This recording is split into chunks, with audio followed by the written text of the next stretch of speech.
What's up, ladies and genitalia? Cruiser Bruiser here. Out for a little morning cruise. Just got off work about an hour ago. Wasn't ready to go to bed just yet.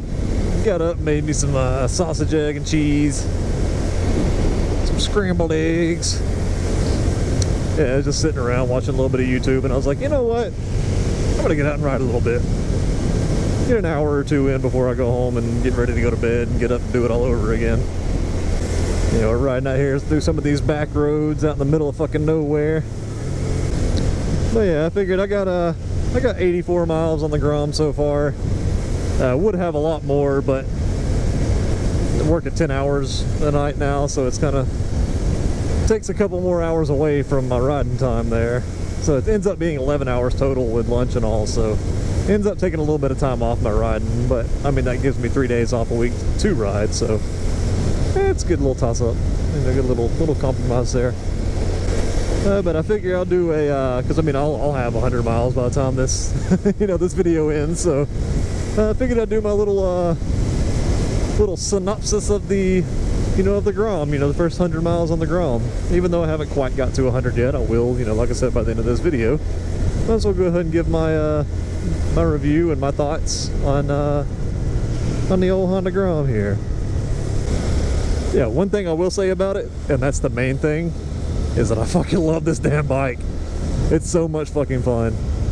Like, it's insane how much this tiny little stupid slow motorcycle is, like how much fun it is. You can't not have fun on this thing. I mean, even if you're just going, like right now, 43 miles an hour. If I was on the Dyna, I'd be going through here probably 50, 60 without a problem. But I mean, obviously this thing's not gonna really do that. I could do 50. I might be able to do close to 60. Going up this little hill, it's slowing down a little bit right now because I should drop a gear, but I don't really give a shit. We're just gonna keep going. But comfortability wise, for say if you just want to go out for an hour, 2 hours and just cruise around, it's very comfortable for that. I mean, so far I'm honestly surprised at how comfortable this bike is for going out and riding for an hour or two. Because I mean, obviously it's not meant for going out and riding for shit like 16-hour days or anything like that, or 8-hour days. I mean, it can be done, obviously, but it's not really meant for that. But what it is meant for is fucking perfect, because it's meant to just run around, mob around on, be a hooligan. You can stunt it. I mean, obviously that's what most people do with their Groms, is stunt them. I'm not going to stunt this one. It's going to be just a cruise around, exploration bike. I'll do a wheelie here and there. That's a given. You're going to do a wheelie every now and then. But yeah, mostly I'm just going to use it just to cruise around. I'll probably eventually, once these stock shitty tires are worn out, then I put some dual sport tires on it. That way I can take it off some little gravel roads and dirt roads here and there when I find them. But yeah, so far, I mean, I'm loving it. There's really nothing like a downside that I can really find with this thing, at least that I can think of. But yeah, I mean, other than, a couple of little nitpicky things that obviously can be changed with aftermarket parts, there's nothing really I would change about this bike, and there's nothing really I don't like about it. It's fucking fun. I mean, it's either cosmetic stuff or things that can easily be changed with aftermarket parts are the only things that I really don't like the mirrors. Obviously they're butt ugly, look like Mickey Mouse ears. And then of course the exhaust and handlebar change. There's nothing else that's really bad about this bike.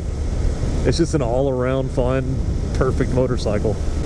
Which will actually bring me to the point of this video here. The topic about the Grom that I wanted to, kind of get out and talk about this morning. And that is, should you have a Grom as your only motorcycle? I mean, I know these videos are done fucking like crazy. It's like beating a dead horse. But shit, I haven't done one yet, so I'm gonna do one. But having this bike as a main only motorcycle stick, I would say yes, that this bike would make a perfect only motorcycle if you fall under these categories. One, you don't plan on doing any super long, extensive riding, like distance-wise, time-wise. You don't plan on going on any long, massive trips, which, like I said, they could be done. It could easily be done. But it's going to be painful. It's not very comfortable for that long, and it's just probably going to be more of a struggle than it would be to say take out, like say if I was taking the Dyna. You know, I mean, obviously that's going to be a lot better for longer trips. But I mean, other than that, if you don't plan on going on any really long rides or anything, or if you live like on very, very high speed roads, that would be the only other thing that I could think of that wouldn't make it an ideal first, you know, or not first bike, but only bike, would be those things. Like if your commute to work or a type of riding you do is on faster roads going, you know, 60 plus miles per hour, then yeah, it's probably not going to be the best for an only motorcycle. Anything less than that, it's a perfect only motorcycle. Honestly, I mean, if I didn't have the Dyna, I would not mind at all if this was my only motorcycle. It would not bother me in the least. Because, I mean, honestly, I see myself riding this way more than the Dyna.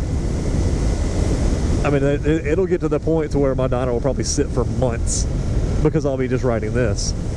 Because, like, this morning, getting out after work, going on a ride, if I was riding just the Dyna, I probably wouldn't have got out and rode, just because, you know, like I said, it's not that it's a hindrance or anything like that with taking a bigger motorcycle out.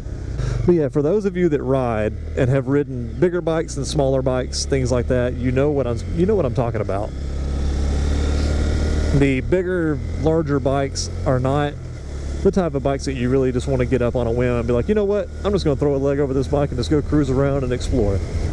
It's not the kind of bike that you really do that on, just because, I mean, compared to this, it is a lot of work. You are kind of like, okay, well, I got to get out. I got to fucking lug this big-ass motherfucker out of the garage. You know, it's heavy. I'm tired. I just want to go out for a quick cruise. I don't really feel like fighting the fucking Dyna. I mean, I can, obviously, if you ride, you know, like I said, if you ride bikes at all and have ridden multiple sizes of bikes, you know exactly what I'm talking about. And yeah, I mean, it is a lot of laziness. I just don't want to haul out the freaking 500-600 pound motorcycle, however much it weighs. You know, it's pretty heavy. I mean, it's not like, you know, big or giant by any means, because I mean, obviously there's road glides and street glides and stuff. So I mean, it's not like a massive motorcycle by any means. It's just, it's bigger than this. Obviously, this is easy. This is like getting on a bicycle. If you have, you know, say if you go outside and you want to ride a bicycle as a kid, you got a big bicycle that's a pain in the ass to kind of ride around the neighborhood and lug it, or you got your small BMX bike and you just want to go for a cruise around the neighborhood, you're going to take the BMX bike. Just because it's easier, it's lighter, it's honestly more fun. And that's why, I mean, I kind of think this bike is going to get me to the point to where I just don't even want to ride the Dyna anymore. I mean, I still will. I have it set up in a better way now. I sold like a ton of parts and replaced the shocks and the seat on it and got some kickback risers and all that. Yeah, I mean, I just have a feeling it's going to make it to where I just don't really want to ride the Dyna that much anymore. The Rebel's a different story. I still love to ride that motorcycle no matter what. There's some of these neighborhoods out here that end in cul-de-sacs that have nice little trails and stuff. I'm going to see if I can find one. What's up there? I don't know, let's find out. I'm gonna bottom out trying to get up there though. Let's make sure I don't bottom out first.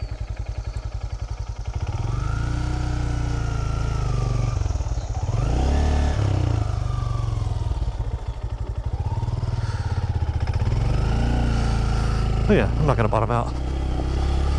There's a bunny.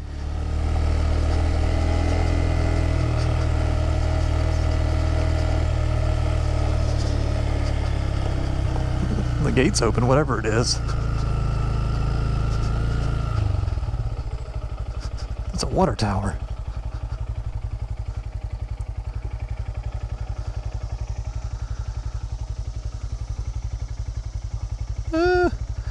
Nothing really worth it. At least we know what's up here now. It's just nothing but just a big water silo, it looks like.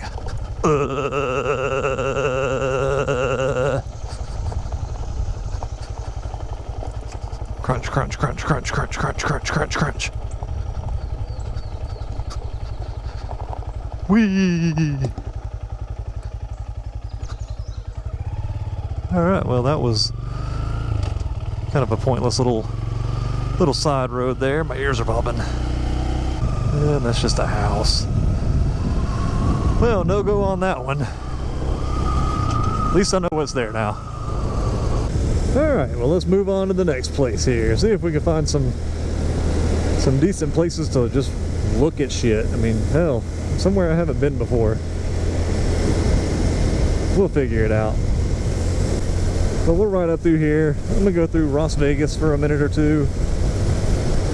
Little ghetto area up here. Right on the border of Georgia and Chattanooga, or Georgia and Tennessee, but right there basically in Chattanooga.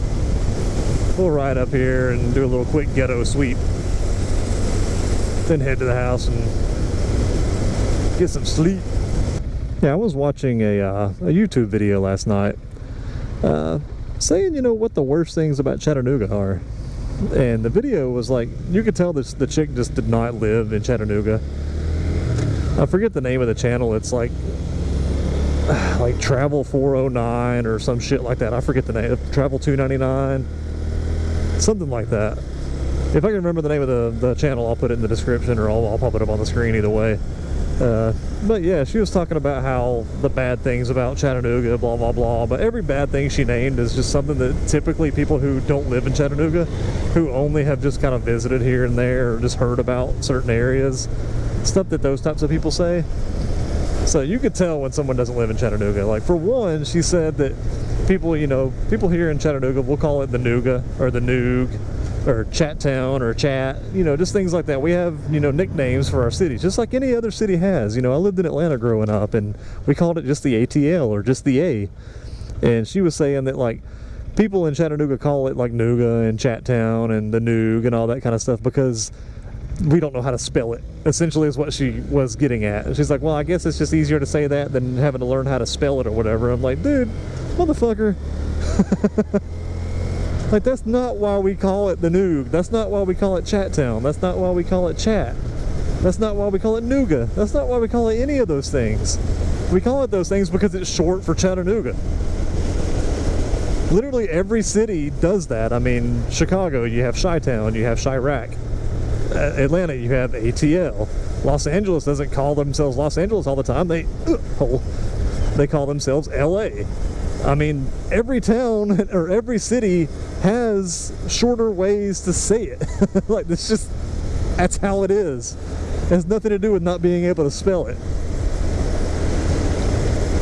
I was like, come on, man. But then another thing is she was talking about, like, the dangerous areas in town and how, you know, like, the crime rate and all that kind of shit, which, yeah, there are certain areas with crime rate, but that's not a reason to not live here. There's so few areas that are just, like, extremely crime-ridden. One of the areas we're going through now is one of them.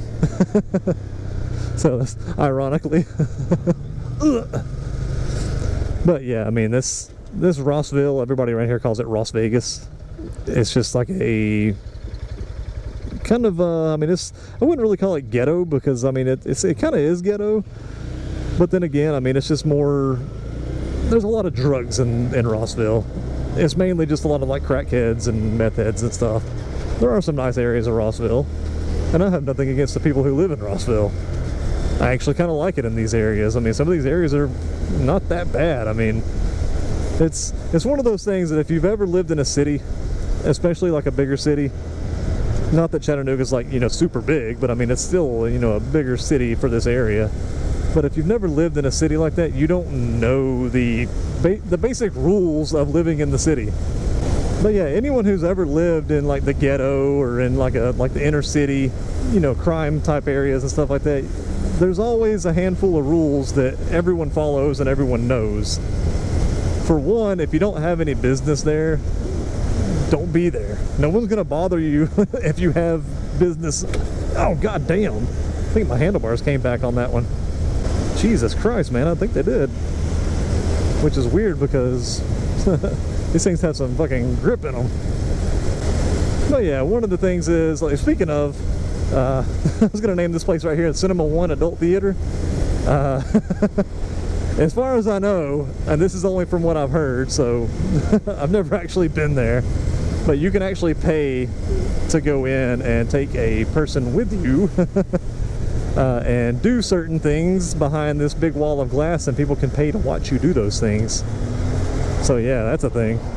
But anyway, back to the rules of of inner city areas. For one, I mean, obviously don't be somewhere if you don't have any business being there. That's the quickest way to get fucked with somewhere, is if you don't have any business there. Or at least if you don't have any business there, act like you do, and no one's gonna bother you. Second thing is mind your fucking business. There's literally so many issues could be solved and would never even happen if you would just mind your business. That's one thing about, like, you know, ghetto and inner city areas, things like that, is no one likes a narc. No one likes a Karen that's going to call the cops because they're smoking a joint on their porch. People don't like that. So yeah, I mean, if you're in an inner city, like, you know, kind of ghetto type area, mind your business. Don't bother anybody. Leave them alone. Let them do their things. Because, I mean, it's not worth getting shot or shanked just because you wanted to put your nose in someone else's business. Hey, motherfucker. Don't you bark at me. Yeah, these are some of these houses actually looking pretty nice right now. This is one of the areas to where, I mean, it's not like, clearly there's not a lot of gang activity and stuff going on in this area here, but it is a higher crime area. There are a lot of drugs in this area. There is a lot of theft, especially. You definitely want to make sure you have an alarm on your car and your car is locked up tight before you leave it out all night. If you have a motorcycle, you definitely want to make sure you're keeping it somewhere locked up. At least in your backyard, you know, chained up or something. Adjust my wavels. Are you backing up somewhere? I guess he's putting it in park. Just wanted to make sure before I went by. I didn't want him to suddenly put it in drive and run me over. That's one thing, these roads are completely fucked. Is that a cop? The cop lives there. That's a strange place for a cop to live. Right in the middle of the damn ghetto of Las Vegas. Now if we go to the other side of Rossville Boulevard, look at that hoopty. Oh, G-Wagon. Yeah, if we go to the other side of Rossville Boulevard over here, you get into like the Alton Park area. And Alton Park used to be a lot worse.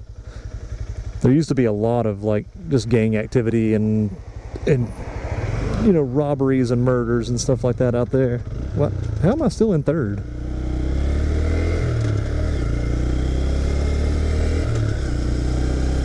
Dude, look like he's over there shooting up fucking heroin. Look like he had a needle in his hand, sticking it in his damn arm. Which would not surprise me in the least, honestly. Not out here, it wouldn't. And here we are at the old projects. Ugh. I don't really know where you pull in to go in there to park and ride around or anything.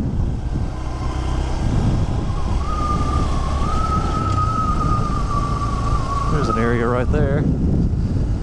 Good old projects. Ouch, fuck. If you want any drugs, there's where you get them.